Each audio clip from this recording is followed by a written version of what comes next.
Hey guys, and welcome back to my channel, or welcome if you're new here. I know a few of you are new here. So my name is Katie and I talk about sustainable fashion, and that is exactly what we're going to talk about today. So I think the topic of sustainable fashion can actually be really overwhelming. It's really nuanced, and for someone that's not constantly checking this space, you can feel like you've missed a lot. It's not always been this way. Sustainable fashion wasn't massive, I'd say, until maybe like 2016. Brands started actually caring because consumers had been caring for a while before that, and they needed to cater to consumers' tastes. Because so many people are still new to sustainable fashion, it's not exactly mainstream yet. We get a lot of our news and our understanding of what sustainable fashion is from brands and the media, and that can be really damaging because they do warp the narrative to suit them and to suit their capitalistic needs. Which is why I want to go into exactly what the problems are of sustainable fashion and really just give you like a basic understanding, also a little bit nuanced. And I definitely encourage people, if you're interested in what I've said, to go away and research it more. Or I do a sustainability newsletter every month, so you can follow that if you want regular updates, but this should be a good understanding. Also, just to say, this is kind of my own understanding of the subject, my own thoughts on it. So it might not include everything, and I definitely encourage people to let me know if you think I've missed something out in the comments, and we can make that more of a wider resource, including this video too. So I thought the best way to explain this would be to use this map here. I love a mind map, have since school. I find it really good to visually see something. So we're going to start here with just the key players of sustainable fashion. So you've got brands, you've got the media, you've got consumers, which is you and me, you've got governments and policy makers, you have workers, and then you have suppliers.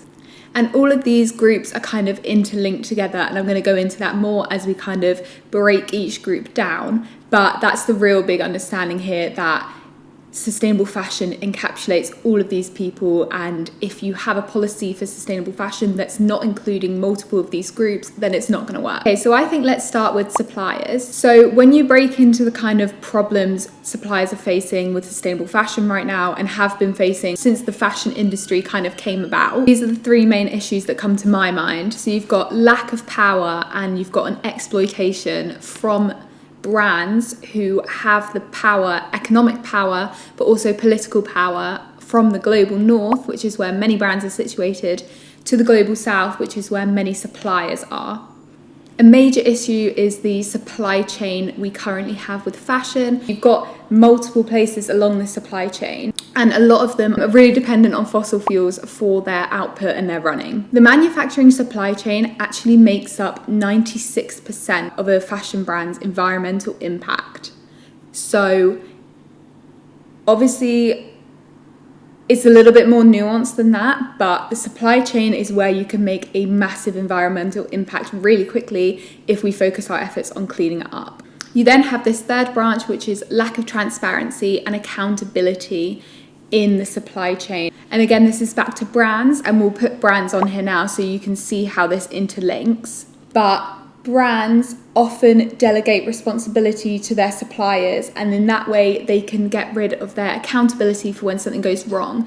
You might have heard the term Rana Plaza, which is when a building collapsed on supply chain workers just over 10 years ago.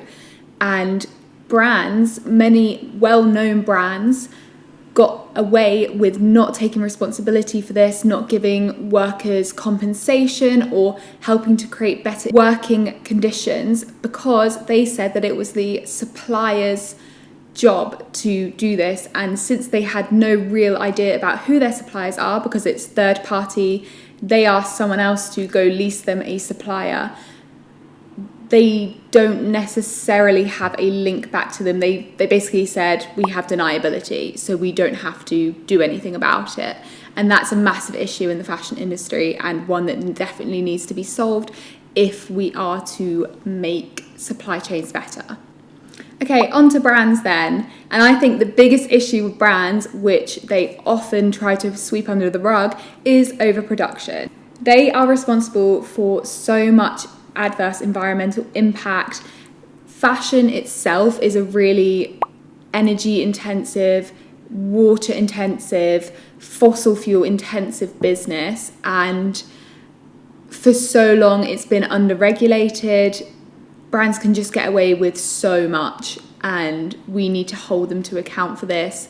I think the biggest figure is there's 7 billion people in the world right now, and we're producing 150 billion garments every year.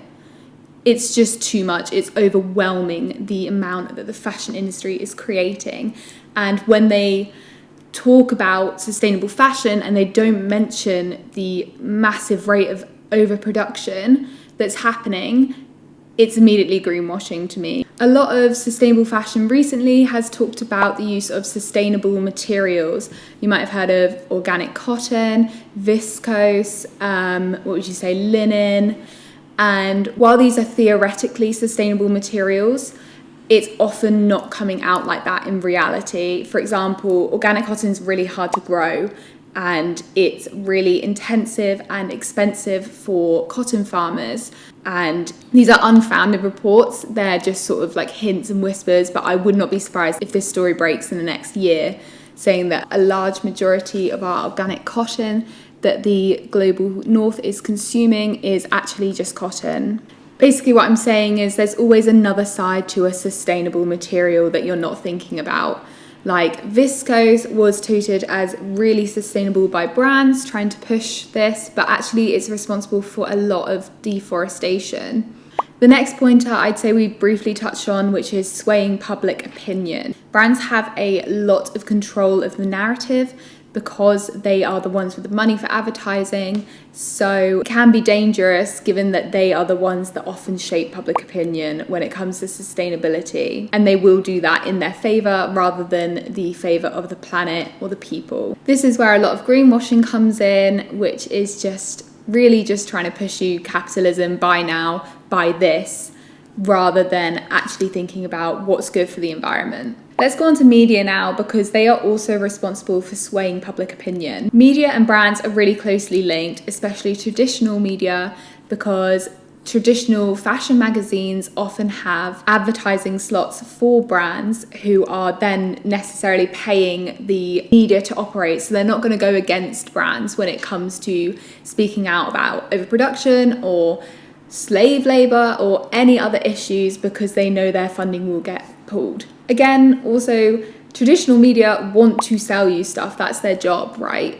You go to Vogue, you flick through the pages, it's buy this is the trend for this year. This is why you need this handbag. They're not going to be tooting a really sustainable message, because it would go against their business model again. If you buy what they're selling, then they can make more money from advertisers, or they can make more money from affiliate links if it's online. In the same way, they really don't question brands enough, again, because of advertising. So a brand might come out with a sustainability campaign that's quite obviously greenwashing, and they'll put out a press release, and brands will just regurgitate the press release rather than actually thinking with their journalism caps on and asking questions. So, for example, we had a run of years where every brand was coming up with a take-back scheme, which you probably know about. You bring your old clothes back into store, they recycle it for you in a bin, and you get vouchers to buy something else from this brand. And for so long, people weren't questioning this. People were being promised that these clothes would be recycled, and in actuality, they were just being sent to the global south to become part of the waste colonialism problem, which we will touch upon later. I think media and consumers are really closely linked, because we are often the ones also pushing trends, and that's so in full to social media. Obviously, you can't go on TikTok now without doing a autumn haul, or like, this is what I'm buying from H&M, and it's people just pouring packages on their bed. Consumers ourselves, we don't have a lot of power, but we do have buying power, and that is what brands are going to listen to, which is why we need the facts more. We can't be relying on brands for our information, because then we are just going to have the wool pulled over our eyes, and this system is just going to repeat itself and repeat itself. Down here I've put fashion victims, and I don't mean that we're all dressing badly. What I mean is we are victims of this business model. We are constantly sold something every time we go online onto like just shopping with friends. You are bombarded with brands saying you have to have this, you have to have that. Our hobbies and interests are immediately sold back to us. I don't know if you are on TikTok, if you're on Twitter, but like the tomato girl trend or the la girl trend, it's like Gen Z or every other age group really, but obviously I'm Gen Z, so I pay attention to this more, will come up with a new sort of identity, a new way to connect with people, saying we like the same things, that makes us part of this group, and brands will see that and will immediately try capitalize on that to sell it back to us. The other thing is, if you are already a fan of the sustainable fashion space, you might already know about this. It's about the toxicity in our clothes, and I am no expert here. All I know is that the chemicals used in our clothing, in our dyes, is making us ill, and I really recommend going to Alden Wicker's channels. She's just put out a book on this, I know, but she also has a lot of free stuff on her social media. I'll plug it here, that I really recommend you looking at. Let's go next to governments and policymakers, because I mentioned again that power to change, which I think is really important, people realising what power they have and how to wield it. So whilst we have buying power to make changes that brands will listen to, governments have actual power in making legislation and laws and fining brands if they go against these. So recently there's been a massive influx in legislation because governments are waking up to the adverse effects of fast fashion, and they're trying to meet their 2030 goals from the Paris Agreement or the Paris Accord, I can't remember which one, and they've realised that fashion is a major player when it comes to environmental impact and climate change. There's a whole host of legislation coming in. It's about, they're tackling everything from labour to waste to greenwashing, circular design, transparency. The other thing we need to talk about is when governments go wrong and you have corruption, or you have a pro-capitalist agenda, which means they slow down things that will actually help the environment.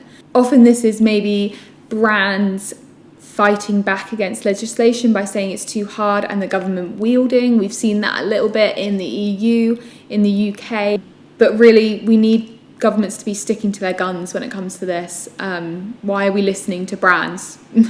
Why are we listening to the people that just want to sell us and make massive profits and just profit off corporate greed rather than doing what's best for the people and the environment? The last group, and really probably the most important in terms of immediate action needed, is the workers of fashion.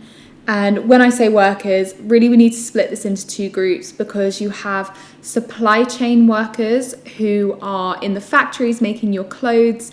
And then you also have what I like to call the undertakers, who are at the other end of the supply chain. Once we've owned these clothes, once we've possessed them, once we've thrown them out pretty quickly for consumers, and there's a whole host of facts about this saying we only wear something 1 or 2 times before we throw it away. That's a whole other issue of throwaway culture with fast fashion. But there are people then that have to deal with our clothes because they don't just disappear. And this is what I call the undertakers, who get sent by like big bales of clothing, and they actually have to pay for our scraps, which is insane. These clothes are not fit to be worn because of the horrible quality of fast fashion, but there are people paying for our old clothes. They call them old dead white man's clothes, which is why I've called them undertakers. And they will have to sift through these bales, and 40% of it, I think the statistic is, 40% of it is not fit for reuse. So it just gets thrown into a landfill site, or it gets burnt using kilns, which is the other issue that came out recently. And the other 60% gets resold in their community. And not only is this harming their own fashion economy, it's giving them adverse health effects too, like the pollution and the air quality of these places is not great. These workers have a massive lack of power. They are paid absolutely nothing. They are exploited. They are working in horrible conditions. A lot of them are female, so again, you have that lack of female power. They feel like they can't speak up, they feel like they can't defend themselves, and they have no protection or healthcare. So if they get hurt on the job, that's it for their family. They either have to carry on, even if it's a really bad injury, or they are forced to leave and they will be subjected to even worse conditions through poverty. It's horrible. These people are a victim of our fashion industry, and we need to do more to protect them. Okay, so now you've seen the big picture when it comes to sustainability. Let's talk about 2 or 3 of the major issues that connects them all. One of the biggest issues in sustainable fashion is power imbalances. So almost all of the power rests in the global north. And when we say global north, we're talking about the UK, the EU, America.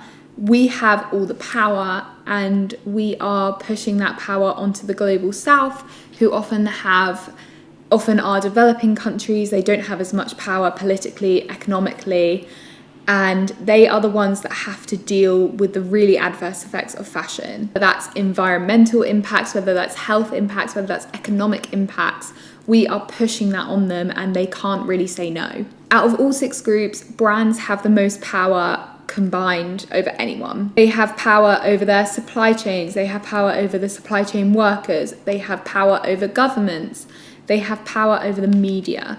Really, the only people they don't have power over is consumers, and even that's a little bit dicey because they do control what quality we have.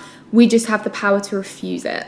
We would have a lot more power if people mobilized together and started social change the way that only big groups of people can. And workers are the only ones with no power whatsoever. They are victims of the fashion industry, like I said, and they cannot stand up for themselves, so we need to do it for them. This is why you might have heard the phrase systemic change in fashion.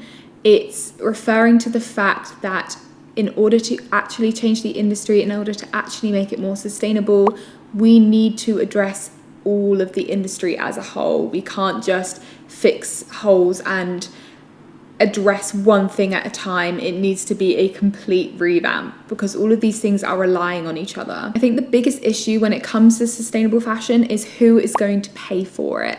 And this is something that has kind of become like a war in recent years between all of these different players.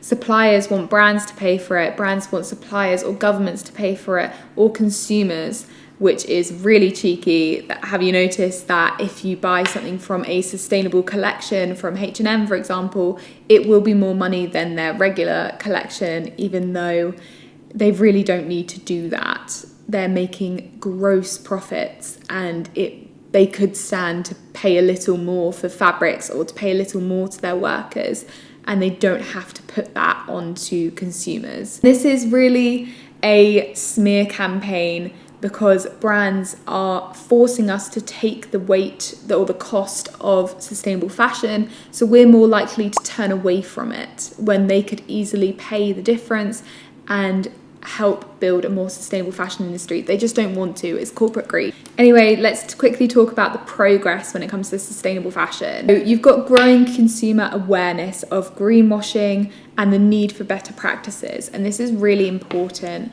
We are the ones with the buying power. We are the ones that can help brands to change, and we need to realize this power if sustainable fashion is going to grow more. Next one is growing legislation, like I said, but only as long as it's done right, only as long as it's sort of independent and involuntary for brands.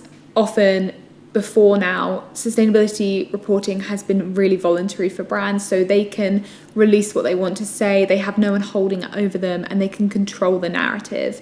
But if we get legislation right, this power will be taken away from them, and we can actually see what brands are doing to our planet and our people. Number 3 is a growing community of people who are interested in sustainable fashion and do want to do more to help it. So recently in London, I've seen a massive uptick in people doing swap shops and, workshops for upcycling and reselling, and major brands like Selfridges hosting charity sales and stuff like that. The more mainstream you make it, the more sustainable fashion is going to be able to grow and become more integrated in people's lives. And the last one is a growing amount of slow fashion brands or small brands that are trying to forsake the fast fashion model and go for, you know, curated collections or just small drops. It's not exactly solving the problem, but it is a way for brands to